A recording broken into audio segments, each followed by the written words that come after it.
Mush was just about ready to have a panic attack. Scratch that, Mush was ready to have a mental breakdown, all while Chime got ready to move onwards. He held out his hands, trying desperately to make Chime reconsider. Wait, he stammered out. Chime stared back unimpressed, but Mush carried on anyways. You can't. They'll kill me.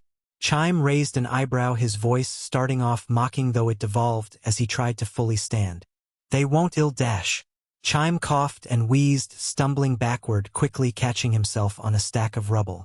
Mush held out his hands, about to rush over to help, yet the glare from Chime stopped him in his tracks, yet his arms were still held forward, as if Chime was about to topple over like a fine stack of china, though given his wobbly form that very well could have been a possibility.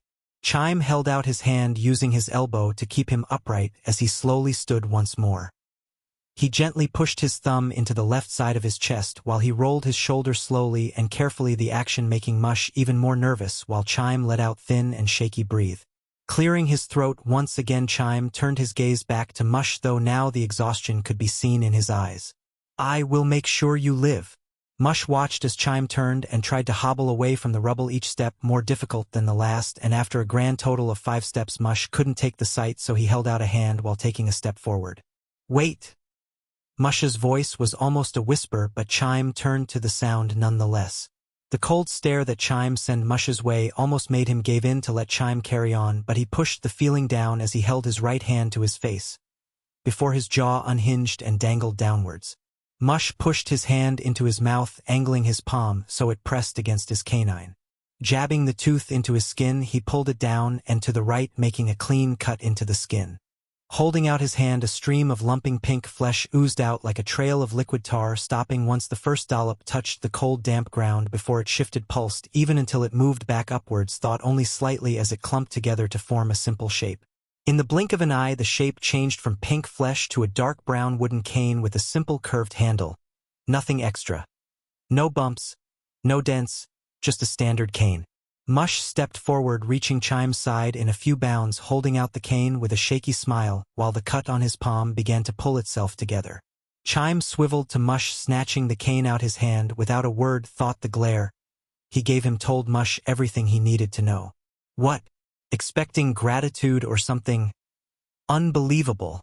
Slipping the cane into his hand, Chime took a few seconds to test it, mostly by tapping it against the ground, seeing where it could be used safely, all while Mush clasped his hand behind his back, waiting for Chime to start walking again.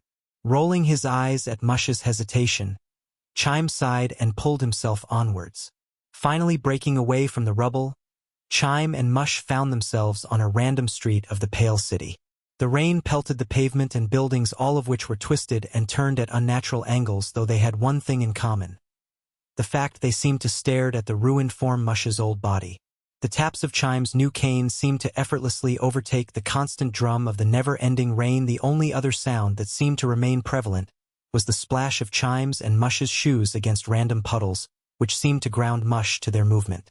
Chime was silent, his lips sealed shut as if in a vice grip, his only hand gripping the handle of the cane tight enough to turn his knuckles white, while his steps fell into a deep, heavy rhythm that slammed on the stone, sending water up to his knees whenever he stomped in a puddle.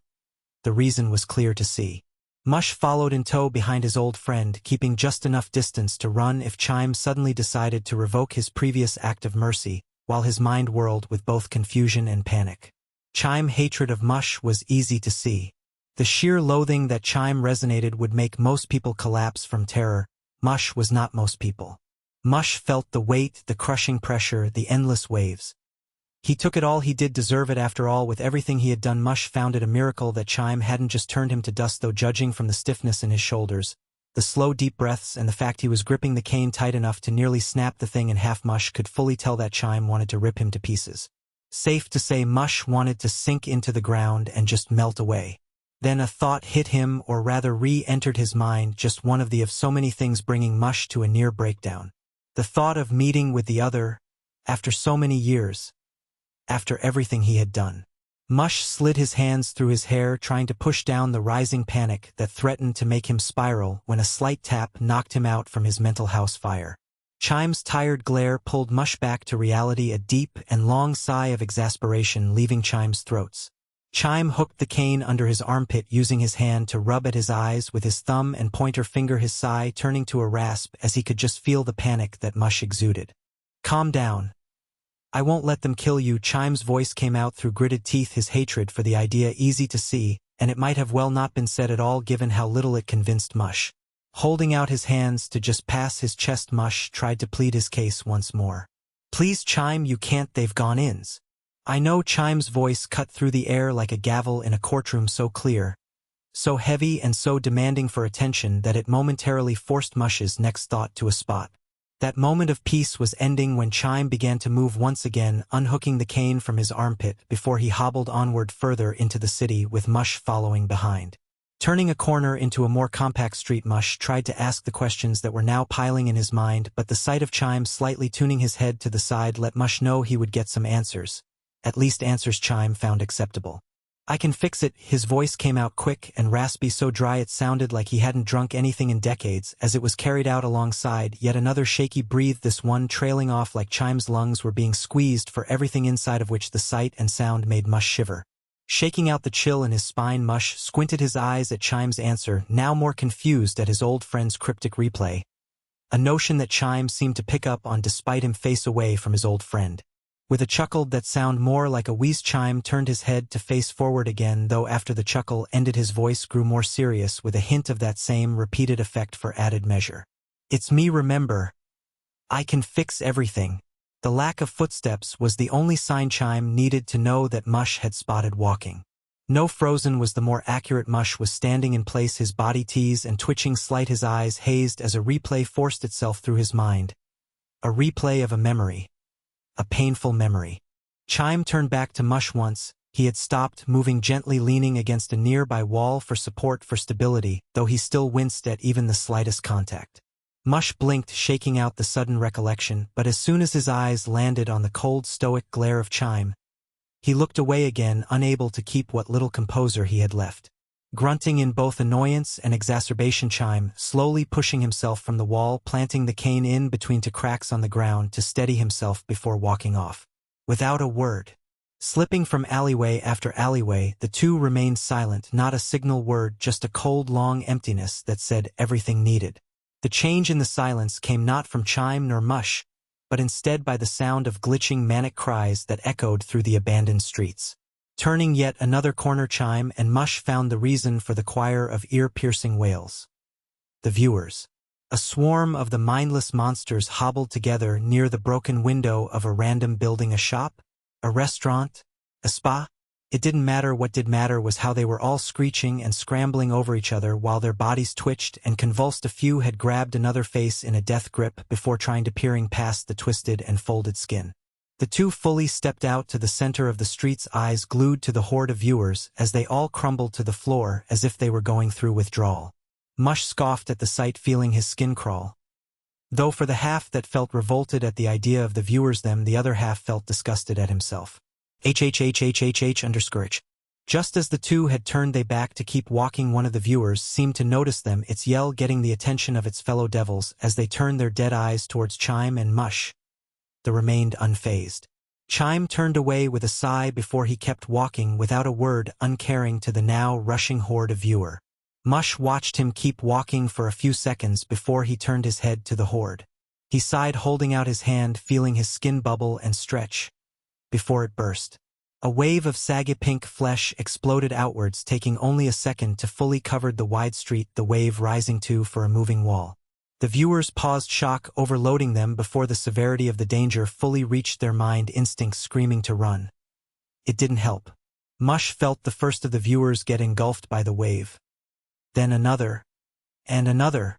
It didn't take long, only about 20 seconds, but to Mush he felt in slow motion how each viewer tried to struggle yet were kept still by the white of the flesh, how their skin sagged, falling off and skinning into the flesh itself, how the bones cracked, then turned into a thick viscous liquid, also melting into the flesh before finally the entire thing was fully devoured.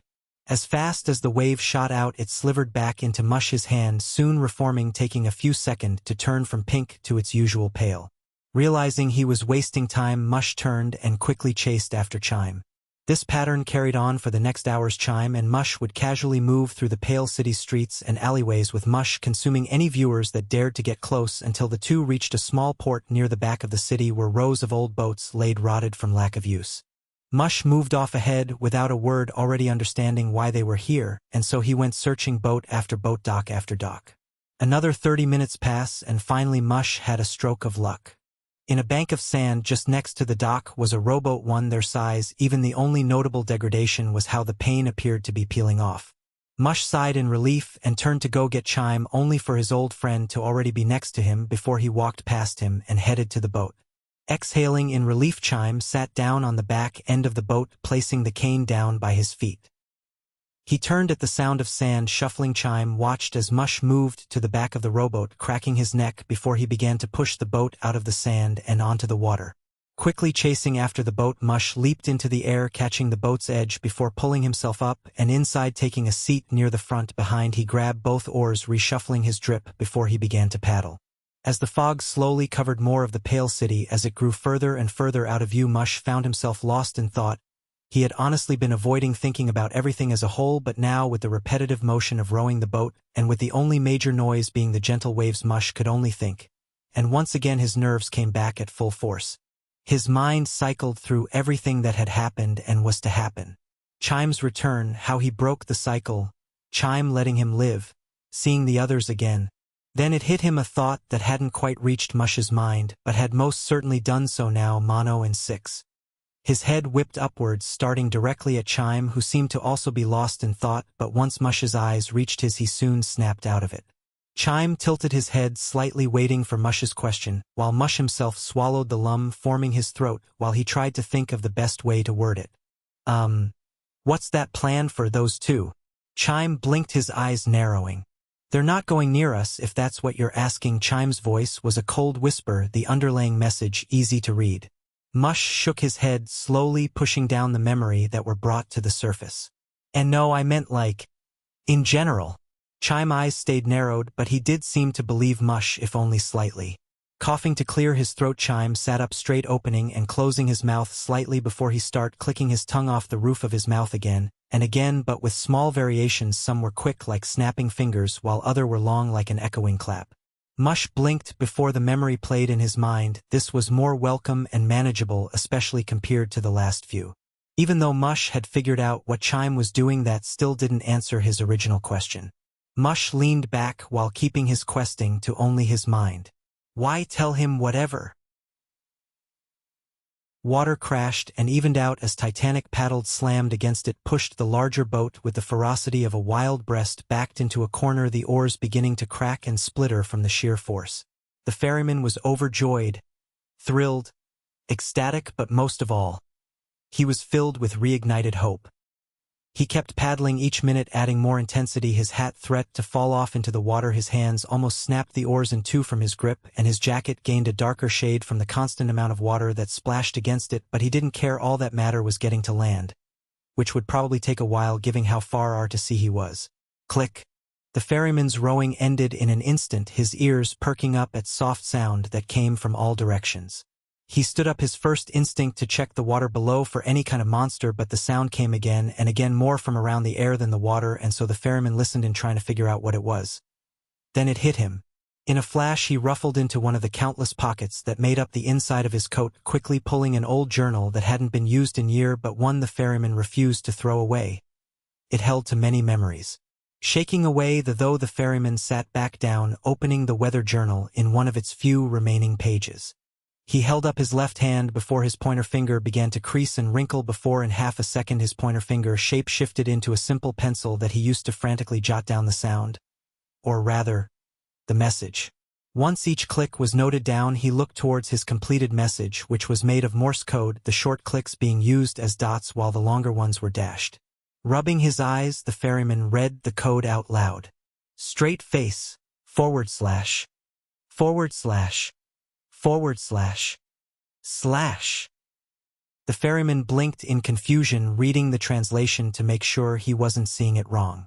Bring them to the maw? The ferryman held the paper closer, trying to check if he had misread or mistranslated the code, but as the clicks kept sounding in the air again, and again he was now sure he had done it correctly. Sitting back on the boat, the ferryman thought over the idea. Well, if she could make it through no problem, bringing the both of them should just be extra. But why do it in the first place? That's when it hit him. The lady. Whipping his head back up in realization, if he brought them both to the Ma 6 could get her powers and she wouldn't have the mental blockage like Mono.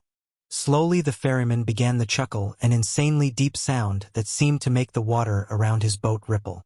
This is real, the ferryman eventually said after he managed to calm himself down, though not before he slowly leaned forward while resting a hand over his face, letting out a tried but triumphant sigh.